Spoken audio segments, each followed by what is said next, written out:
Halo, selamat malam pemirsa. Beragam cara dilakukan untuk mereka yang ingin memperbaiki nasib, mengadu nasib, merantau, termasuk juga pilihan untuk menjadi migran buruh di kapal asing. Tapi pemirsa, tidak semua berbuah manis. 6 Mei lalu menggegerkan dunia melalui media internasional di Korea, MBC News, yang mengatakan bahwa mengungkapkan sebuah fakta, ada beberapa ABK Indonesia yang bekerja di kapal Cina diperlakukan dengan cara tidak layak, bahkan satu di antara mereka ini meregang nyawa dan jenazahnya dilarung dengan cara yang tidak layak di laut lepas, pemirsa. Lantas sebetulnya bagaimana nasib derita dari buruh migran asal Indonesia di kapal asing? Malam hari ini dua sisi hadir dengan tajuk Derita ABK Indonesia di Kapal Asing. Dan pemirsa, nanti kami akan mengajak Anda untuk berbincang dengan sejumlah narasumber melalui sambungan Zoom. Saat ini sudah terhubung bersama kami ada Direktur Penempatan dan Perlindungan Tenaga Kerja Luar Negeri Kemenaker Republik Indonesia, yaitu ada Ibu Eva Trisiana. Selamat malam Ibu Eva. Selamat malam Mbak, ya. Selamat malam para pemirsa. Dan pemirsa, selamat malam Ibu. Dan pemirsa, nanti kita juga akan berbincang dengan sejumlah korban ABK yang harus mengalami nasib ataupun menelan pil pahit ketika mereka bekerja di kapal asing. Tapi sebelum itu kita simak informasi pengantar berikut ini terlebih dahulu. Selama kurang lebih hampir 13 bulan Pak, kami hanya ABK saja. Lalu pun anak-anak cuma berharap yang penting bisa selamat sampai finish nanti. Jadi lebih pasrah mungkin ya, seperti jam kerjanya Ibu yang terlalu lama ya, jadi membuat kami untuk gak kuat gitu deh. 18 jam itu aktivitasnya hanya menggulung yoka, merapikan alat pancing, lalu kalau misalnya ada ikan yang kami tarik, lalu ikan itu yang udah kami tarik diproses, setelah diproses dimasukkan ke dalam freezer. Di kapal itu seperti kayak tidak ada kesehatan ya Pak ya, dari mulai pola makan, pola minum, aktivitas lainnya pun dibatasi. Kami makan dengan umpan ya, umpan untuk mancing, dan itu pun nggak segar ya Bu, mungkin udah terlalu lama di dalam freezer, jadi dalam kategori tidak sehat lah. Dan ayam pun juga begitu, sayurnya pun juga sama. Air minumnya itu dari air laut ya Bu, lalu difilter gitu. Tapi kalau orang Cina, kalau ABK selain Indonesia ini makanannya yang fresh, dan menurutku sih yang pernah aku lihat sih enak ya. Lalu juga tiba-tiba ada penyakit yang tidak jelas yang kami nggak tahui ya. Awalnya sih dari kaki aja ya yang bengkak, lalu dia menjalar ke paha, ke badan, ke leher, lalu ke muka, dan akhirnya di ujung dari satu persatu almarhum itu langsung kena ke paru-paru Ibu, kayak sesak nafas.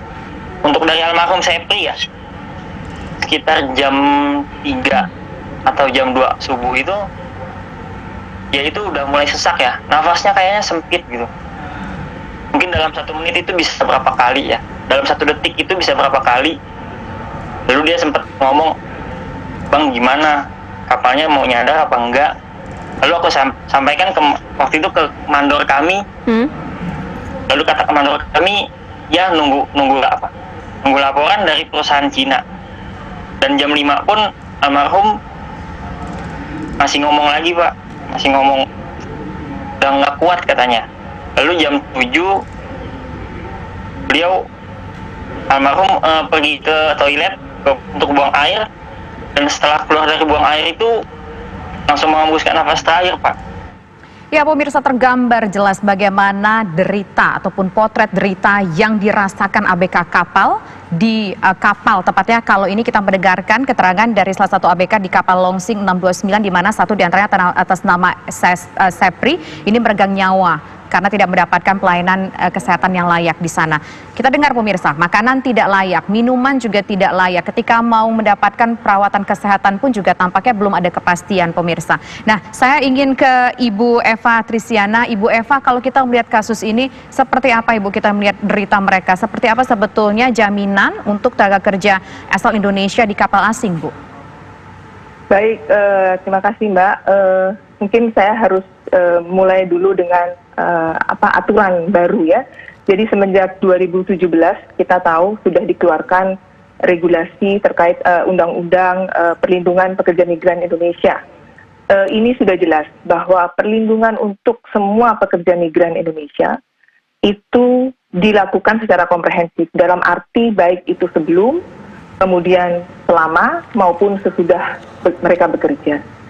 Dan pada saat mereka sebelum bekerja, tentunya mereka harus memenuhi semua persyaratan yang memang diwajibkan di dalam undang-undang tersebut, antara lain usia mereka minimal 18 tahun, mereka harus sehat baik secara jasmani maupun rohani, mereka juga harus memiliki kompetensi yang ini nantinya dibuktikan dengan sertifikat kompeten. Kemudian juga mereka juga harus memenuhi beberapa persyaratan dokumen yang diperlukan. Antara lain kalau menjadi pekerja migran kan kita tahu ada harus punya jaminan sosial, termasuk itu juga ya. Mereka harus terdaftar dalam BPJS Ketenagakerjaan, itu sudah wajib hukumnya. Dan kemudian dokumen-dokumen persyaratan lainnya yang memang harus dipenuhi seperti paspor, visa kerja dan sebagainya. Oke, Bu, tapi itu maaf saya potong, itu memang persyaratan administratif yang harus dipenuhi oleh calon ABK begitu ya.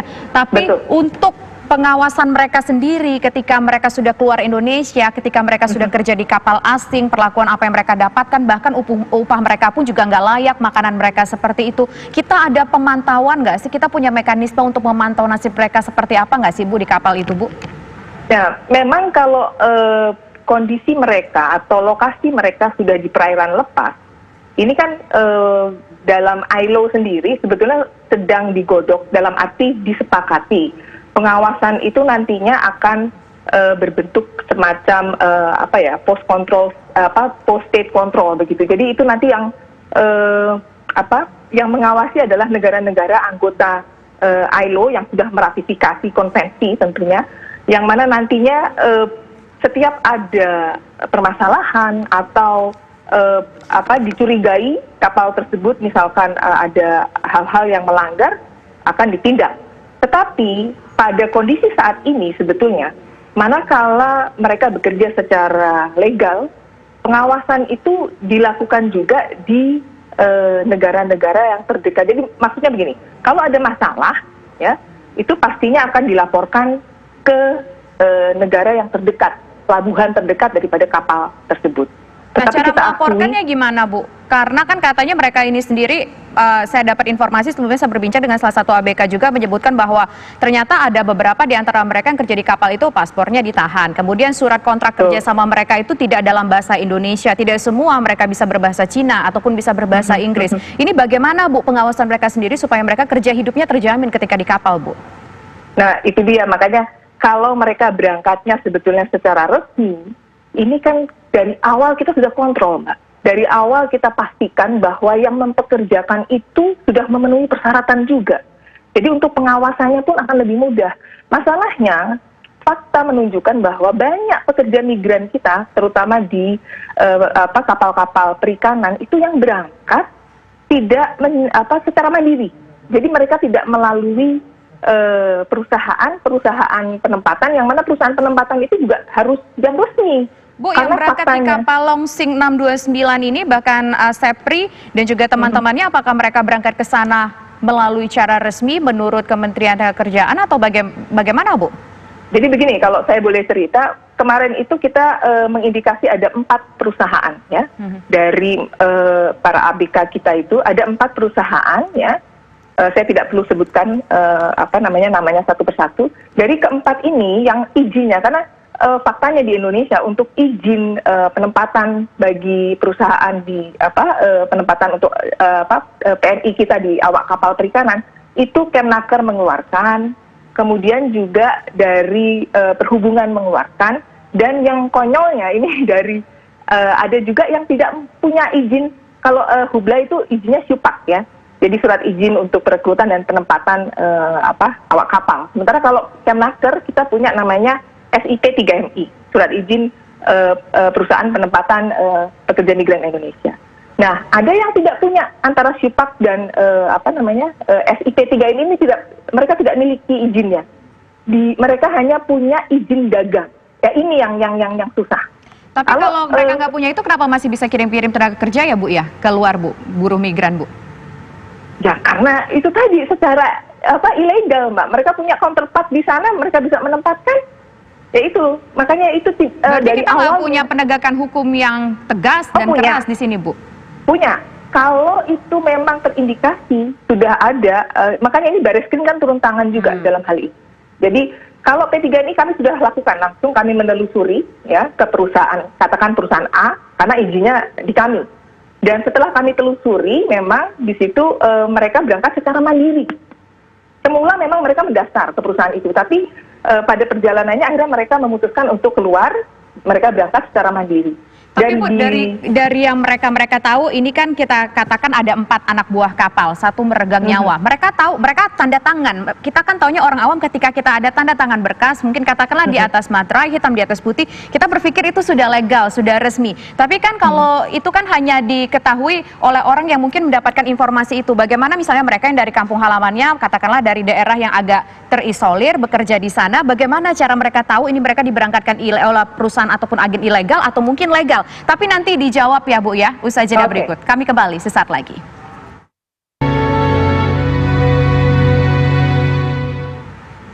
Dan pemirsa, saat ini saya sudah terhubung dengan 2 orang anggota keluarga anak buah kapal Longsing 629 yang meninggal dunia, yaitu ada nama Effendi dan juga atas nama Sepri. Saya sudah terhubung dengan Ibu Rita Andri yang merupakan kakak dari Sepri, ABK dari Longsing 629, dan juga kita sudah terhubung dengan Bang Royman Pasaribu, merupakan kakak sepupu dari Effendi, ABK Longsing asal Tapanuli Tengah, yang kedua-duanya ini meninggal dunia pemirsa.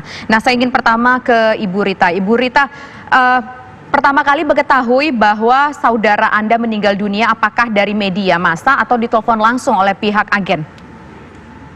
Mengetahui ini ditelepon langsung dari pihak agen. Kapan diteleponnya? Kapan? Apakah langsung setelah adik ibu meninggal atau bagaimana? Sekitar tanggal 6 Januari tadi datang ke PT kan, pas waktu itu langsung diberitahu bahwa ada berita duka bahwa almarhum Sepri ini meninggal dunia di atas kapal Longsing 629. Itu Sepri selama bekerja di sana, apakah Sepri pernah kontak dengan keluarga? Seperti apa perlakuan yang ia dapatkan sepanjang bekerja di kapal Longsing itu? Selama Sepri itu bekerja, pihak keluarga itu tidak ada info sama sekali tentang Sepri itu. Bagaimana? Ya, tidak ada info sama sekali. Selama bekerja di sana nggak pernah telepon, nggak pernah cerita gimana kondisi keadaannya? Iya, tidak bisa kontak, tidak bisa ditelepon. Oh, tidak bisa ditelepon? Iya. Nah, sebelum berangkat ke sana itu Sepri cerita nggak dia akan berapa lama bekerja di sana, gajinya berapa, dan siapa penyalurnya, apakah ini penyalurnya legal atau tidak? Ada cerita nggak? Ada cerita yang mau berlayar sekitar tanggal 13 bulan 2. Yang mengirimkan daftar gaji kan supaya kita pihak keluarga itu tahu berapa daftar gaji yang dia dapat. Terus kontrak kerjanya juga selama 2 tahun. Kontrak kerja selama 2 tahun, dan dia cerita nggak bagaimana ceritanya di situ, kerjanya ngapain aja, tugasnya ngapain aja, kemudian cerita nggak kalau mereka dikasih makan yang tidak layak, seperti informasi yang sudah beredar akhir-akhir ini? Kita pihak keluarga itu nggak tahu. Ini berita sudah viral ini, kita baru tahu kalau beliau itu mendapat perlakuan seperti itu. Nah, Sepri itu waktu kerja di sana diajakin atau mungkin dia mendaftar sendiri atas inisiatifnya, atau mungkin ada yang ngajakin? Ada satu orang temannya berasal dari sini juga kan, menawari kerja tersebut dengan iming-iming gaji yang cukup besar kan. Jadi beliau ini tergiur dan ikut melamar pekerjaan tersebut. Oke. Baik. Kalau penyakit, informasi penyakitnya tahu nggak? Ini kan Sepri meninggal dunia katanya karena sakit. Dikasih tahu nggak sakitnya sakit apa? Kita itu dikasih tahu melalui kertas yang dari kapten kapal itu lah.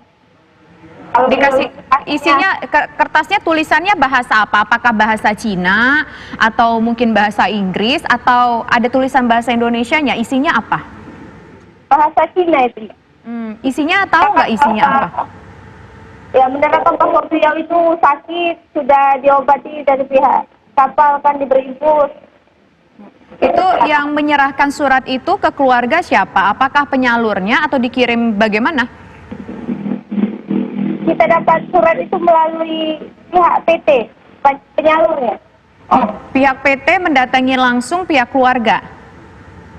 Tidak mendatangi langsung, kita pihak keluarga yang datang ke PT waktu itu.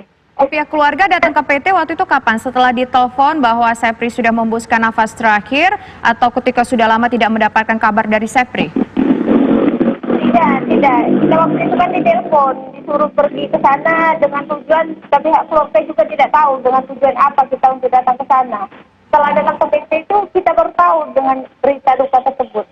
Oke, baik. Nah, sekarang saya ingin ke Bang Royman Pasaribu, kakak dari Effendi, dari Tapanuli Tengah. Halo, selamat malam. Ya, selamat malam, Bu. Iya, Pak, kita ingin tahu kapan pertama kali pihak keluarga mengetahui bahwa Effendi sudah meninggal dunia? Kalau keluarga tahu yang meninggal dunia, Bu, itu hari Senin, Bu. Senin itu tanggal berapa? Berapa lama setelah kejadian Tanggal aslinya? 27, Bu. Tanggal 27 bulan? Bulan 4. Bulan 4. Nah, pada saat itu tahunya dari siapa? Dikasih tahu sama agen kah melalui surat atau ditelepon langsung? Dapat informasi apa? Itu tahunya dari salah satu orang tua yang ada anaknya ABK juga di perusahaan itu. Itulah yang telepon, Bu, baru orang itulah yang mengasih tahu sama keluarga. Oh, jadi bukan dari perusahaan agen ataupun dari kapalnya ya? Tidak, Bu, setelah dikasih tahu oleh orang tua dari ABK yang lain itu, barulah orang PT menelepon, itu pun ganti-ganti orang terus, ganti-ganti nomor, satu pun nggak bisa kita pastikan. Nah, itu orang PT nelfon ngapain? Obrolannya apa? Apa yang disampaikan? Obrolannya mengatakan kalau Effendi-nya sudah meninggal dunia. Terus untuk masalah pemulangan itu nanti kami urus, tapi kalau tidak kita telepon, Bu, sampai 1 minggu orang itu tidak menelepon. Tapi selain itu cerita nggak Effendi kenapa bisa sakit? Sakitnya apa? Sakitnya berapa lama? Kalau Effendi-nya, Bu, cerita sama kami keluarga, kalau sakitnya dia itu katanya badannya bengkak-bengkak, tenggorokannya sakit. Tapi sebelum 1 hari sebelum meninggal, di situ kami hubungin tidak pernah lagi bisa dihubungin. Tahu-tahunya kabar datang udah meninggal dunia. Nah, ini kan katanya ketika berada di rumah sakit sebelum membuskan nafas terakhir di Korea sempat menelpon ibunya beberapa kali menceritakan kondisinya. Pada saat itu terakhir kali komunikasi bagaimana kondisi dari Effendi? Kalau waktu yang di karantina orang itu, Bu, dia sendiri udah mengatakan kalau dia mau dibawa ke rumah sakit. Tapi sudah agak kelamaan, Bu. Dia membilang kalau badannya itu udah sangat-sangat bengkak, sakit lah, Bu. Aku akan pulang. Itu orang tua, itulah bahasanya, Bu, sama kami. Sudah pada saat itu Effendi berarti sempat berkomunikasi dengan pihak orang tua. Itu menggunakan handphonenya sendiri atau mungkin dari pihak lain? Menggunakan handphonenya sendiri, Bu. Oke. Nah, kita ingin tahu Effendi pada saat itu kerja di sana diajakin atau memang inisiatifnya sendiri? Waktu itu setelah tamat dia dari sekolah dan menengah umum, 1 tahun dia ngangkut di kampung ini, ada orang yang mengajak dia. Pak, kita mau tahu ini kan katanya tergiur dengan penghasilan yang besar ya, tapi ternyata penghasilannya jauh di bawah harapan, hanya sekitar Rp136.000 saja begitu per bulannya. Nah, gajinya ketika almarhum sudah meninggal, apakah gaji itu aman disampaikan kepada pihak keluarga atau mungkin pihak keluarga juga mendapatkan santunan? Kalau masalah gaji, Bu, udah 14 bulan dia kerja di kapal Longsing 629, cuma 3 kali dikirim, itu pun sebesar 2 juta kali 3. Cuma 6 juta yang pernah ditransferkan perusahaannya sama kami. Oke. Nah, sekarang ditahan dulu ya Pak Royman dan juga Ibu Rita. Saya ingin ke Ibu Eva terlebih dahulu dari Kemenaker. Bu Eva, kita mendengar bagaimana kondisi nasib ABK asal Indonesia di kapal tersebut. Bagaimana respon dari Menaker soal ini? Ternyata mereka mendapatkan respon yang lama untuk penyembuhan mereka. Kemudian mereka juga ditelepon keluarganya ini jauh setelah korban ini meninggal dunia. Upahnya juga nggak dibayarin full. Baik. Pertama-tama mungkin saya ingin menyampaikan rasa bela sungkawa, turut berduka cita kepada keluarga Ibu Rita dan Pak Pasaribu ya atas nama pribadi maupun Kementerian Ketenagakerjaan. Semoga keluarga diberikan ketabahan tentunya ya dan keikhlasan. Terkait ini sebetulnya kita juga sangat prihatin dalam arti begini. Kami pemerintah ya tidak hanya Kemenaker saja karena kebetulan itu kan kejadiannya di luar negeri.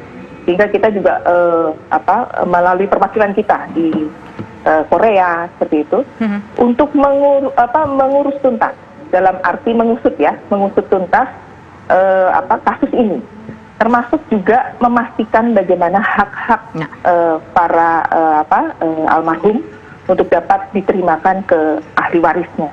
Jadi kita akan pastikan seperti upahnya ya, gaji yang belum dibayarkan mungkin. Kemudian juga asuransi, ini akan kita cek semuanya, kita telusuri. Dan apabila ini semua ada, kita pastikan semua itu hak-haknya harus dibayarkan. Seperti juga ABK-ABK yang kemarin direpatriasi, yang sudah berhasil direpatriasi, itu kan Bariskrim sudah turun tangan juga untuk menginvestigasi lebih lanjut, ya, menanyakan satu persatu. Nah ini akan kita, intinya pemerintah memastikan bahwa hak-hak semua para ABK kita akan diterima sesuai dengan perjanjian. Nah kembali lagi Mbak, saya tadi sedikit ingin bercerita ya, karakter atau nature pekerjaan sebagai awak kapal di perikanan ini sangat sekali rentan. Seperti tadi Mbak sudah sampaikan bagaimana pengawasannya, itu juga sulit.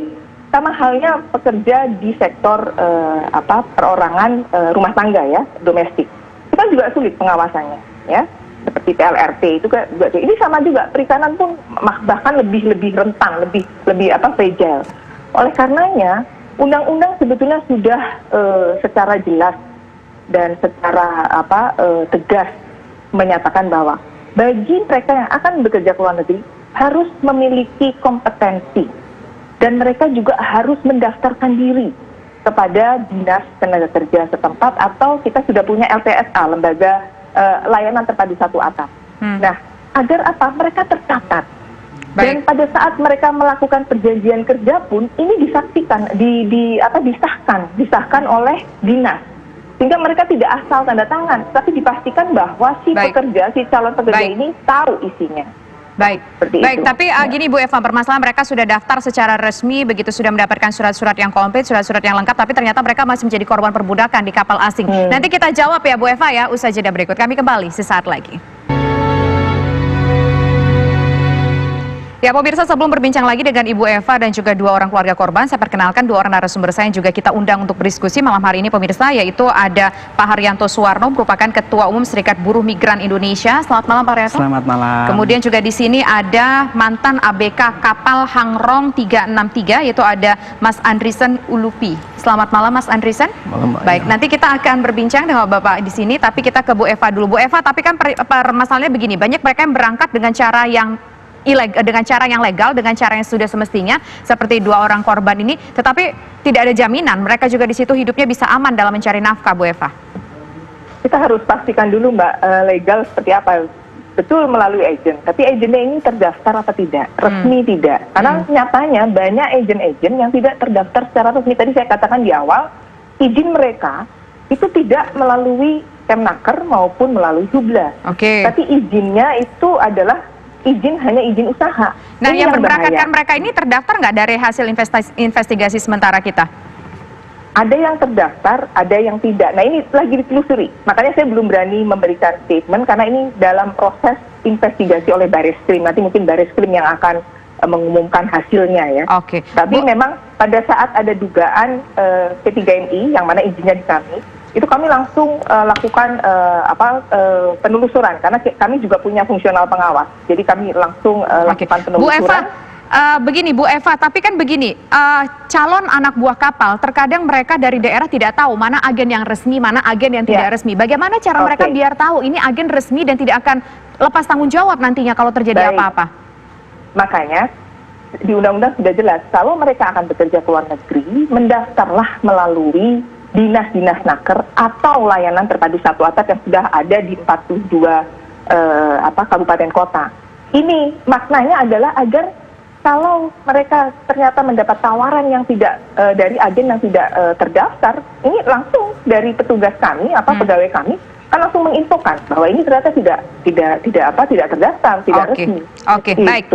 Baik. Nah, saya ingin ke Bu Rita dan juga Pak Royman, apa yang ingin disampaikan kepada Kemenaker atas kasus yang menimpa keluarga Anda? Pertama saya ingin ke Ibu Rita dulu. Apa yang ingin disampaikan harapannya kepada pemerintah, Bu Rita? Yang jelasnya kami pihak dari keluarga meminta diusut tuntaslah masalah ini supaya tidak terulang lagi kepada ABK yang lain. Itu saja? Atau ada harapan khusus?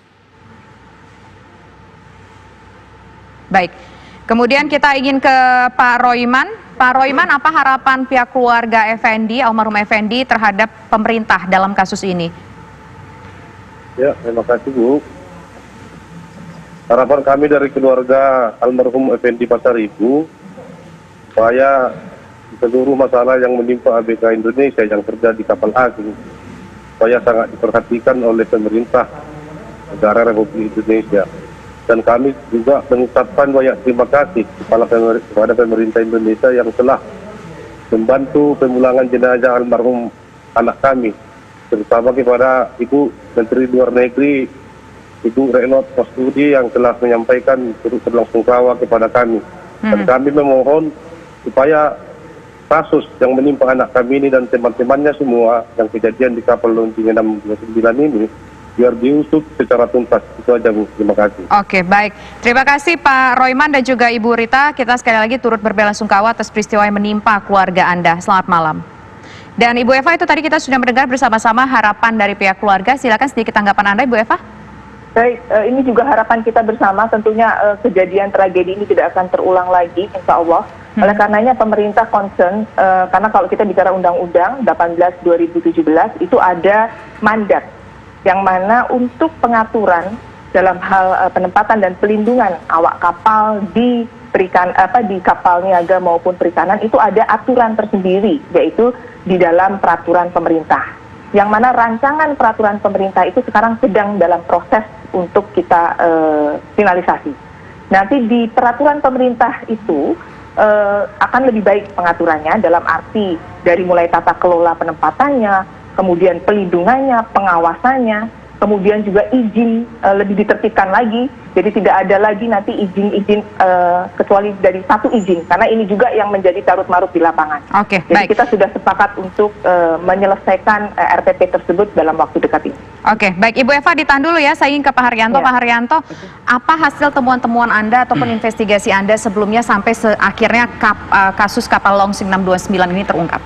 Oke, sebelum menjawab itu, terima kasih dan kami mengucapkan belasungkawa kepada kawan kami yang meninggal. Pertama, sebetulnya sebelum menjawab pertanyaan itu, saya ingin menyampaikan kepada Bu Eva.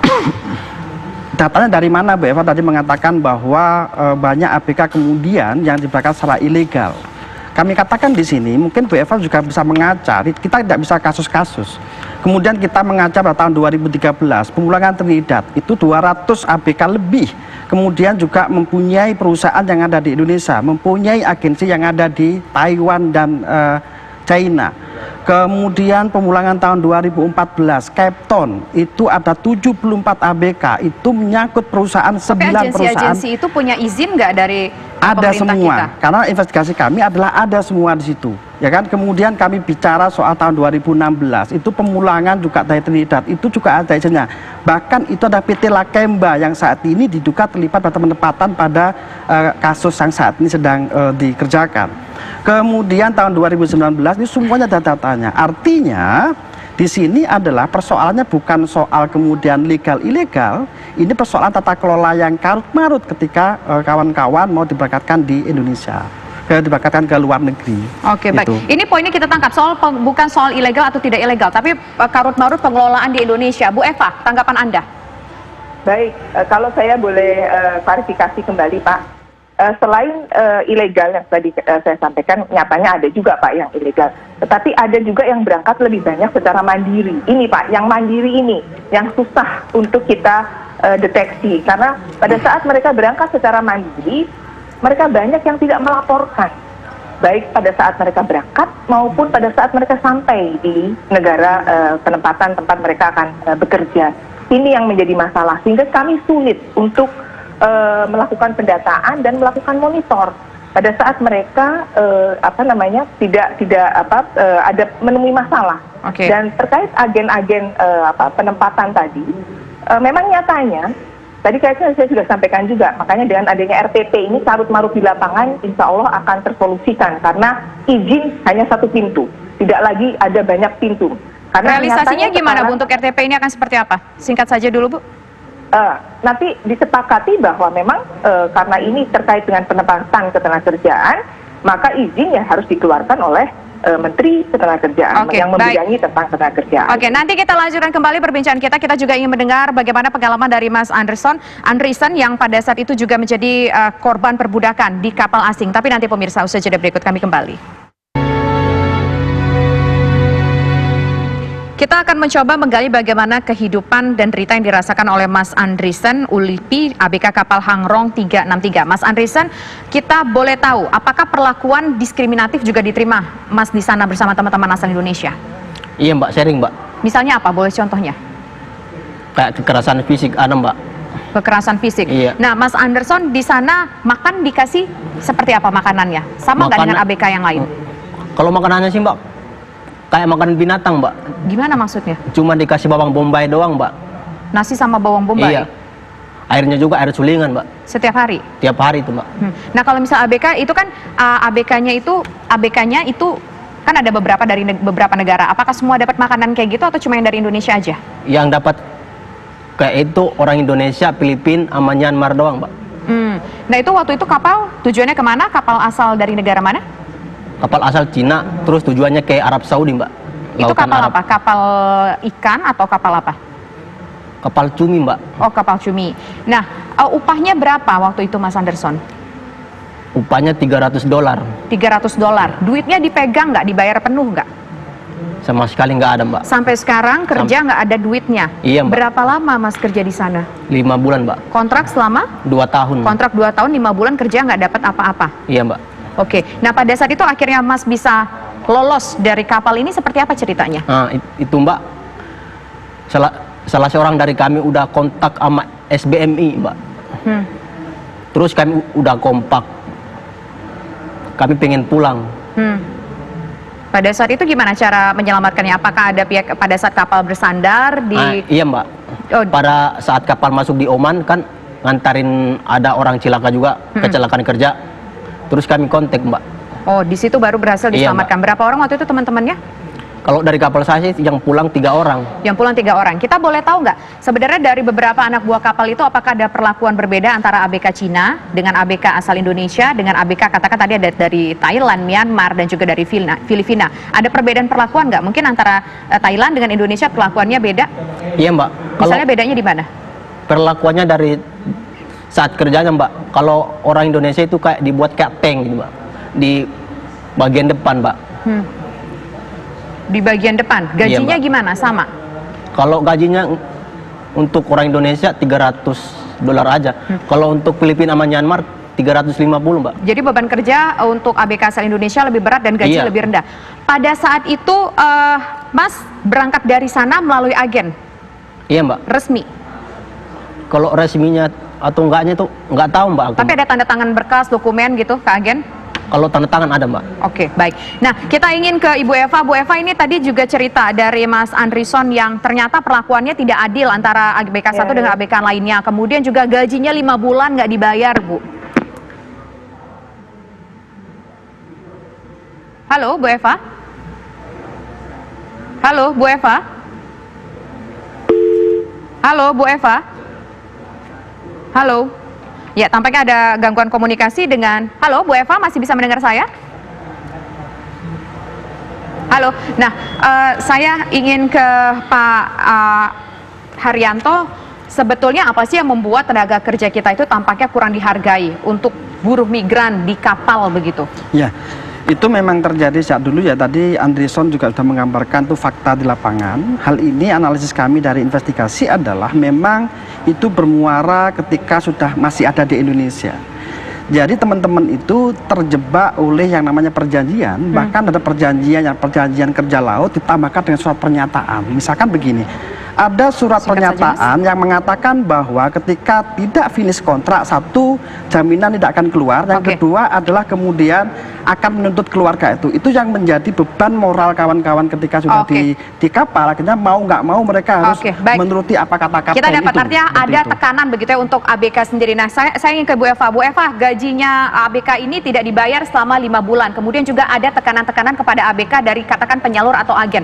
Bagaimana Bu respon dari pemerintah? Apa upaya pemerintah untuk menyelesaikan ini, Bu? Ya, sebagaimana tadi saya sampaikan di awal, jadi pemerintah ya dalam hal ini Kemnaker, kemudian juga Kemenlu, ada dari Hubla, kita bersama-sama, terutama karena ini kejadiannya di luar negeri, maka dalam hal ini perwakilan kita itu juga mencoba untuk bekerja sama dengan kebetulan kapalnya waktu itu bersandar di Korea ya, bahkan pemerintah Korea sendiri sudah menawarkan kerjasama untuk mengusut tuntas kasus ini. Bu, jadi begini Bu, maaf saya potong, tadi itu Ibu sudah menjelaskan, tapi begini, terakhir Bu, kalau misalnya ada beban punishment dari agen penyalur, apakah Kemenaker tidak punya power Bu untuk menghentikan ini? Misalnya uang jaminan ditarik, keluarga dituntut, apakah kita ada aturan soal itu Bu? Ada aturannya Pak, jadi selagi memang izinnya itu dikeluarkan oleh Kemenaker, yang tadi saya katakan adalah SIP 3MI, kalau memang mereka melanggar, sudah pasti ini sanksi sudah diterapkan, sanksi administratif ya, yang kalau sudah berat itu dicabut SIUP-nya, SIP 3MI-nya itu dicabut, kemudian juga kalau ada kasus yang tidak diselesaikan kayak pembayaran gaji dan sebagainya, kan mereka ada jaminan deposito yang disimpan di atas nama Menteri Ketenagakerjaan, itu yang nanti pasti akan digunakan untuk menyelesaikan permasalahan. Baik, terima kasih Ibu Eva Trisiana, Direktur Penempatan dan Perlindungan Tenaga Kerja Luar Negeri Kemenaker, atas waktu bersama kami di program Dua Sisi. Terima kasih juga Mas Andrison, terima kasih juga Mas Haryanto. Sayang sekali waktu kita terbatas, dan pemirsa kita berharap saja agar permasalahan ini bisa segera selesai dengan tuntas, nasib-nasib ABK baik yang sudah meninggal dunia ataupun masih menanggung derita di luar sana, kalaupun ada bisa segera bernasib baik. Dan demikian kebersamaan kita dalam Dua Sisi kali ini. Saya Risa Novendi undur diri, selamat malam dan sampai jumpa.